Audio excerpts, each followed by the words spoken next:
파란 깃발입니다. 자, 오늘 같이 보실 작품은 호라티의 맹세입니다. 보통 호라티우스가 형제의 맹세라고 많이 알려져 있습니다. 근데 정확한 작품명은 호라티의 맹세가 맞습니다. 이 작품의 작가는 자크 루이 다비드입니다. 다비드는 미술사에서 굉장히 좀 중요한 인물 중에 한 사람인데요. 다비드를 한마디로 표현하자면 신고전주의를 대표하는 화가라고 할 수 있습니다. 이전 미술의 흐름이었던 로코코 양식에서 벗어나서 신고전주의라는 새로운 미술 양식을 이끌어낸 사람입니다. 로코코를 한마디로 표현하자면 이렇습니다. 귀족들의 일상생활을 그린 장식 미술인데요. 그 이후의 세대들이 그 장식 미술을 보고 조롱의 의미로 만들어낸 단어입니다. 왜 그런지 보면 태양왕 루이 14세가 있었습니다. 베르사유 궁전에서 화려하게 생활을 했었는데, 여기 저도 한번 가봤는데 정말 넓고 화려합니다. 저 하루 종일 돌아다니는데 이 정원 한 3분의 1 정도 본 것 같습니다. 정원이 정말 어마어마하게 넓습니다. 이게 언제 기회 되시면 꼭 한번 가보시기 바랍니다. 굉장히 멋지게 잘 꾸며놨습니다. 어쨌든 루이 14세가 이런 화려한 베르사유 궁전에서 살게 되었는데, 혼자 사니까 너무 심심하지 않습니까? 이게 귀족들을 다 데리고 옵니다. 매일 파티하고 사냥하고 즐기고 이런 생활을 즐기죠. 그럼 루이 14세야 뭐 자기가 왕이니까 즐겁겠지만은, 같이 따라온 귀족들은 죽을 맛이죠. 뭐 회사로 따지면 사장님하고 같은 집에서 계속 사는 거지 않습니까? 그런데 어느 날 루이 14세가 드디어 1715년에 사망하게 됩니다. 귀족들이 드디어 해방이 됐죠. 베르사유 궁전에서 살다가 다 뛰어나서 자기가 원래 살던 파리 대저택으로 돌아가게 됩니다.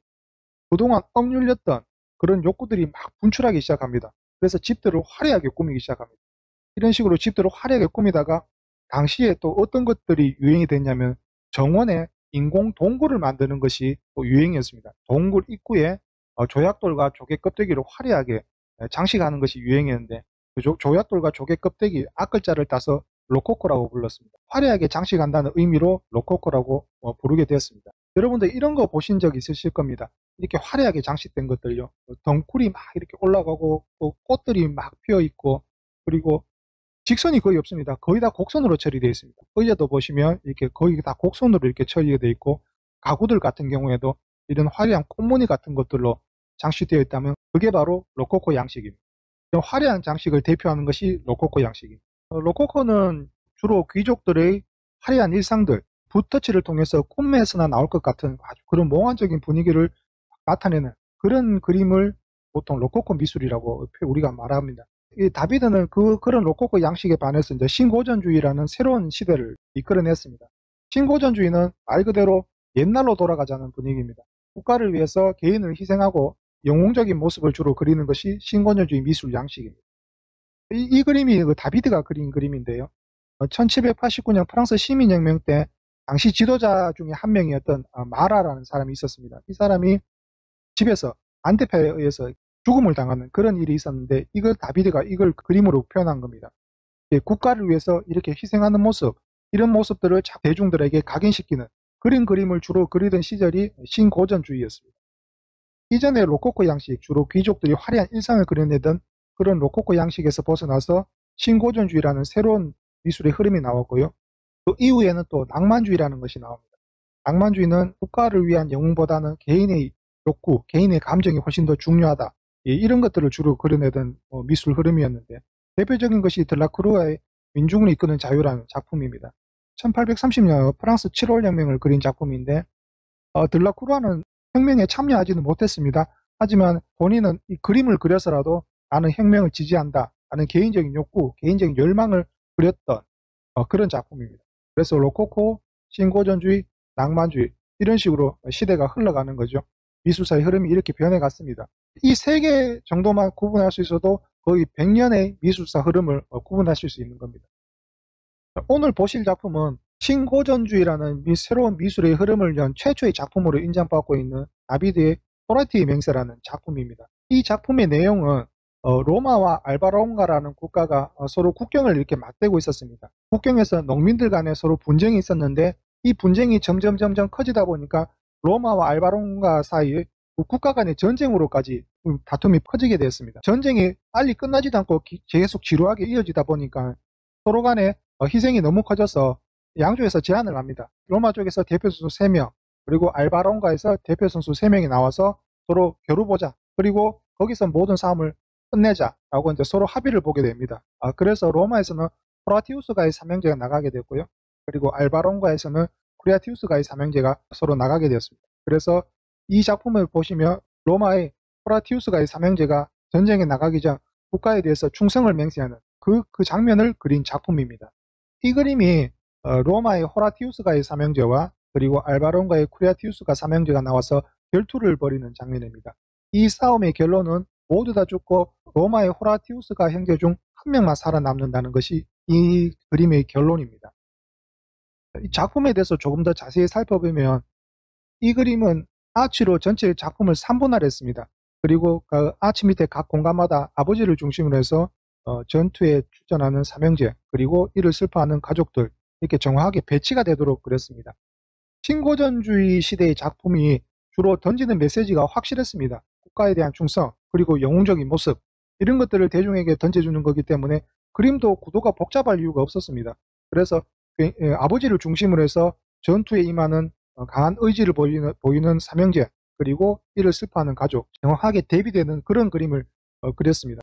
구조적으로도 굉장히 안정적인 구도를 가지고 있는 그런 그림입니다. 먼저 아버지와 아들들의 옷을 보시죠. 색깔이 빨간색입니다. 빨간색은 주로 혁명 그리고 피를 상징하죠. 전투에 임하는 강한 의지를 나타내는 표현입니다. 그에 반해서 슬퍼하는 가족들은 굉장히 색깔이 중성적으로 표현이 되어 있습니다. 이게 굉장히 강한 색의 빨간색과 그리고 굉장히 중성적인 색깔을 대비되게 그렸습니다. 빨간색이 언제부터 저렇게 혁명을 상징하게 되었는지는 정확하지는 않지만 보시면 1830년 7월 프랑스 7월 혁명인데 빨간색으로 그 당시 혁명을 상징하고 있었습니다. 거의 이때부터라고 보여지는데 지금도 우리 노동 현장을 가면은 빨간색을 많이 쓰죠. 투쟁의 의미로 지금도 많이 쓰고 있습니다. 다음 아들들의 얼굴을 한번 보겠습니다. 표정이 없습니다. 거의 무표정이고 그리고 굉장히 또 결의에 차 보이는 그런 표정입니다. 전투에 임하기 전에 국가에 대한 충성을 맹세하는 그런 모습을 표현했습니다. 그 다음에 다리를 한번 보시죠. 굉장히 근육이 튀어나와 있고 그리고 잔뜩 힘이 들어가 있습니다. 긴장하고 있다는 얘기죠.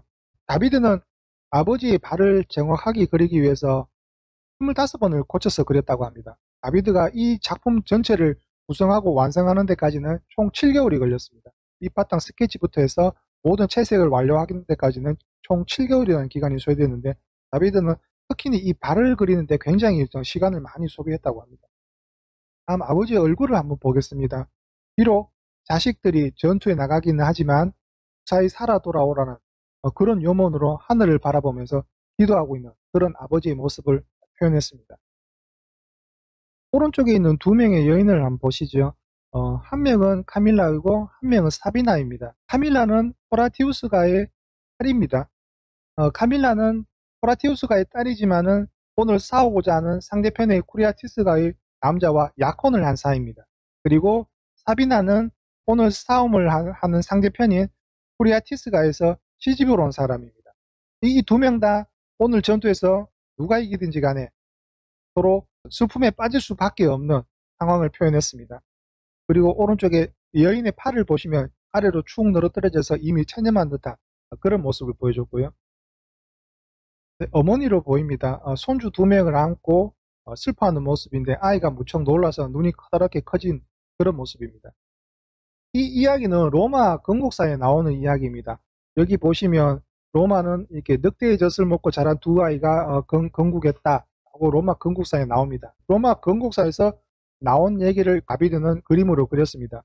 다비드는 이 그림을 1785년 파리 살롱에 출품했는데 이 작품이 대단히 인기를 끌었습니다. 그래서 이 작품은 다비드의 출세작이라고 할 수 있습니다.